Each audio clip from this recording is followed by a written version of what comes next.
Why did the little cookie go to the doctor?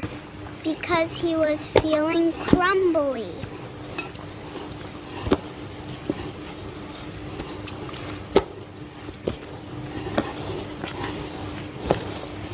Look at that, you are doing such a great job with the dough. Keep going just like that, folding it over gently.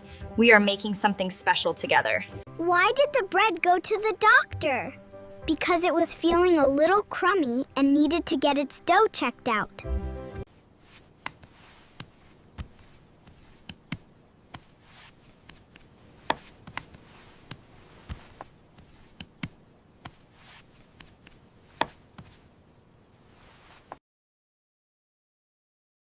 You are such a bright light in my day. Mommy! Yes, sweetheart, I am right here with you and everything is perfectly